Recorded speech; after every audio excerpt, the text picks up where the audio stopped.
মাত্র 2টি উপকরণে 5 মিনিটেই কোনো প্রকার তেল ছাড়া এই সুস্বাদু রেসিপিটি পুরো পরিবারের জন্য তৈরি করলে আপনি ইডলি ধোসা খাওয়া ভুলে যাবেন।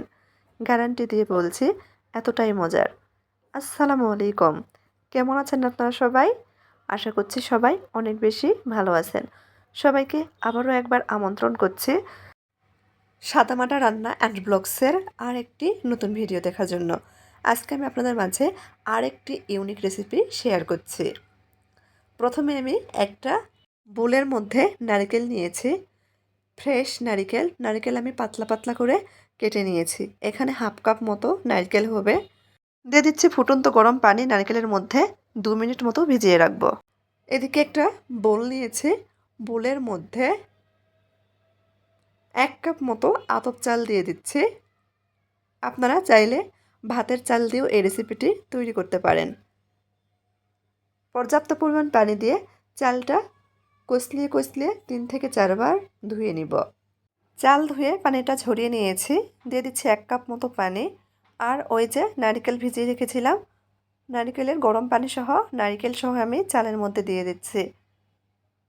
হাত দিয়ে একটু নেড়েচেড়ে মিশিয়ে নিচ্ছি। এখানে আমি 10 মিনিট মতো ভিজিয়ে রাখবো।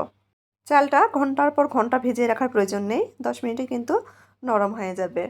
এই ফাঁকে আমরা এই নাস্তাগুলোতে খাওয়ার জন্য চাটনি তৈরি করে নেব। চুলার উপর ফ্রাই প্যান বসিয়ে দিয়েছি। দিয়ে দিচ্ছি 1 চামচ মতো তেল। তেল গরম হয়ে গেছে, 2টা শুকনো মরিচ দিয়ে দিয়েছি। কয়েক সেকেন্ড ভেজে নিব।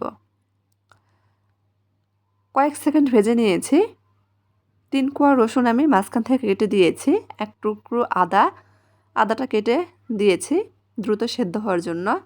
দিয়ে দিচ্ছি 1 চামচ মতো মটর ডাল।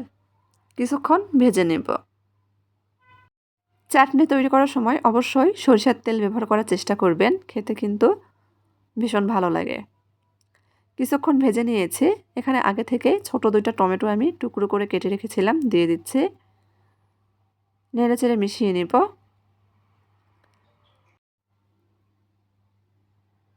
দিয়ে দিচ্ছি স্বাদ মতো লবণ। লবণ ব্যবহার করার কারণে খুব দ্রুত টমেটো সেদ্ধ হয়ে যাবে। আবারও নেড়েচেড়ে মিশিয়ে নিচ্ছি। আমি আজকে একেবারে কম তেল মশলায় চাটনি তৈরি করছি। এভাবে তৈরি করে দেখতে পারেন, সত্যিই কিন্তু খেতে দুর্দান্ত হয়ে থাকে। দিয়ে দিচ্ছি সামান্য পরিমাণ ভাজা জিরার গুঁড়া। এখানে কিন্তু আর কোনো মশলা ব্যবহার করার প্রয়োজন নেই। খুব ভালোভাবে নেড়েচেড়ে মিশিয়ে নিচ্ছে। 2 মিনিট মতো জাল করে নিয়েছে। টমেটো কিন্তু খুব ভালোভাবে সেদ্ধ হয়ে গেছে। উঠিয়ে নিচ্ছে। উঠিয়ে হালকা ঠান্ডা করে নিব। হালকা ঠান্ডা করে নিয়েছি, তবে পুরোপুরি ঠান্ডা এখনো হয়নি। ব্লেন্ডারের জারের মধ্যে দিয়ে দিচ্ছি সামান্য পরিমাণ পানি। মিহি করে পেস্ট করে নেব। আপনারা অবশ্যই পুরোপুরি ঠান্ডা করে তারপরে ব্লেন্ডার করতে পারেন, সেক্ষেত্রে ব্লেন্ডার নষ্ট হওয়ার সম্ভাবনা থাকে না। পেস্ট করে নিয়েছি, একটা ছোট বাটির মধ্যে ঢেলে নিচ্ছি। এখন এর মধ্যে দিয়ে দিচ্ছি হাফ চামচের চেয়েও কম পরিমাণ স্বাদে ম্যাজিক মশলা। এই মশলা ব্যবহার করলে অন্য কোনো মশলা ব্যবহার করার প্রয়োজন নেই। এভাবে একবার চাটনি তৈরি করে দেখতে পারেন, আশা করছি ভালো লাগবে। নেড়েচেড়ে মিশিয়ে নিয়েছি।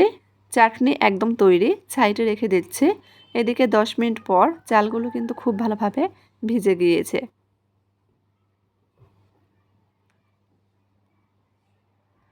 পানি ঝরিয়ে নিব। ব্লেন্ডারের জারের মধ্যে দিয়ে দিব। চাল নারকেল সহ ব্লেন্ডারের জারের মধ্যে দিয়ে দিয়েছি। দিয়ে দিব হাফ কাপ মতো কুসুম গরম পানি। অবশ্যই এখানে কুসুম গরম পানিটাই ব্যবহার করার চেষ্টা করবেন। ব্লেন্ড করে নিয়েছি, একেবারে মিহি করে পেস্ট করে নিয়েছি। বোলের মধ্যে ঢেলে নিচ্ছি।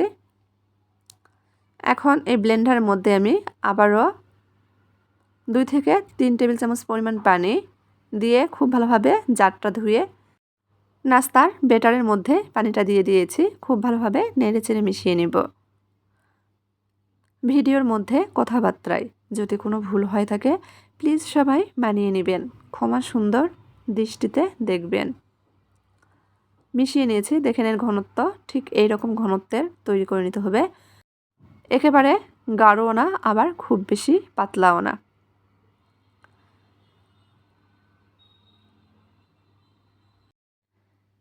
দিয়ে দিব ছোট চামচ দিয়ে মেপে 2.5 চামচ মতো টক দই। নেড়ে চেড়ে মিশিয়ে নিব। এখানে আমি টক দই ব্যবহার করেছি, এটা অপশনাল, চাইলে স্কিপ করতে পারেন। টক দই ছাড়াও কিন্তু তৈরি করা যাবে, তবে ব্যবহার করলে নাস্তাগুলো অনেক নরম তুলতুলে হয়। ভালোভাবে মিশিয়ে নিয়েছি, দিয়ে দিচ্ছি স্বাদ মতো লবণ। আবারও মিশিয়ে নেব।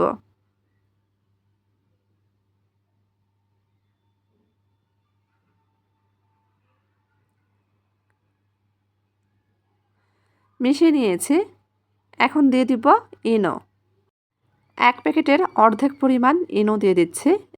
এখানে আমি ইনোর প্যাকেট থেকে অর্ধেক ইনো আগেই ব্যবহার করেছিলাম, বাকি অর্ধেক দিয়ে দিয়েছি। এখানে 1/2 চামচ পরিমাণ ইনো হবে। খুব ভালোভাবে নেড়েচেড়ে মিশিয়ে নিচ্ছে। ইনোর পরিবর্তে সামান্য পরিমাণ বেকিং পাউডার ব্যবহার করতে পারেন, সেক্ষেত্রেও কিন্তু 1/2 চামচের চেয়েও কম পরিমাণ ব্যবহার করতে হবে। এখন আবারও আপনাদের ব্যাটারের ঘনত্ব দেখিয়ে দিচ্ছে।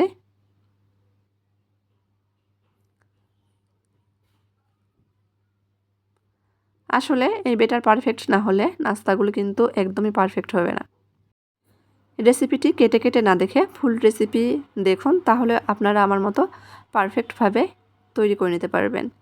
দেখেন আমি হাতার পিছন দিকে দাগ টেনে দিয়েছি, দাগটা কিন্তু সহজে মিলে যাচ্ছে না, তার মানে নাস্তা তৈরি করার জন্য ব্যাটার একদম তৈরি। চুলার উপর ফ্রাই প্যান আগে থেকে গরম বসিয়ে দিয়েছিলাম। টিস্যু দিয়ে খুব ভালোভাবে ফ্রাই প্যান মুছে নিয়েছি। তৈরি করে রাখা ব্যাটার থেকে 1.5 হাতা মতো ব্যাটার ফ্রাই প্যানে দিয়ে দিচ্ছি। দেওয়ার সঙ্গে সঙ্গে দেখেন নাস্তাগুলো কিন্তু অসংখ্য জালিযুক্ত হয়েছে। একটা নাস্তা তৈরি হতে 30 সেকেন্ডের বেশি সময় লাগবে না, সবগুলো কিন্তু এরকম জালিযুক্ত হবে।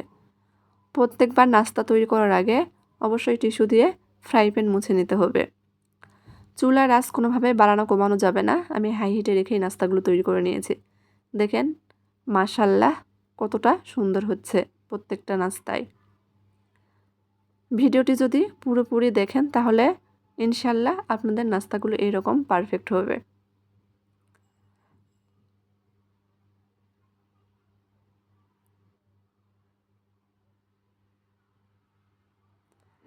আমি সবসময় চেষ্টা করি আপনাদের মাঝে রেসিপিগুলো সহজভাবে তুলে ধরার জন্য।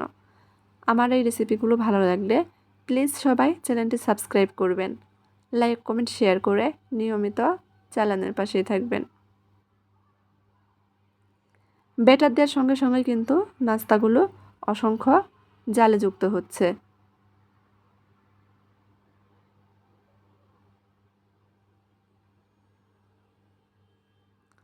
একইভাবে সবগুলো তৈরি করে নিয়েছি। আপনাদের দেখিয়ে দিচ্ছি কতটা নরম তুলতুলে হয়েছে। কাছে থেকে দেখিয়ে দিচ্ছি। আবারও বলছি, আজকের রেসিপিটির কোনো অংশ ভালো লাগলে প্লিজ সবাই একটা লাইক দিয়ে দিবেন।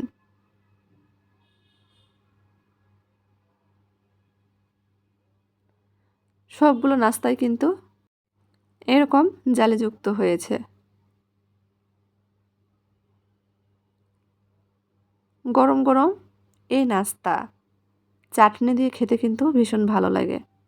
শুধু চাটনি না, যে কোনো মাংসের তরকারি সবজি দিয়েও কিন্তু ভালো লাগে। আমি গরম গরম এই চাটনি দিয়ে খেয়ে নিব। একবার এই নাস্তাটি ঘরে তৈরি করলে ইডলি ধোসা খাওয়া সত্যিই ভুলে যাবেন, এতটাই মজার। তো আজকের মতো এই পর্যন্তই। সবাই ভালো থাকবেন। আল্লাহ হাফেজ।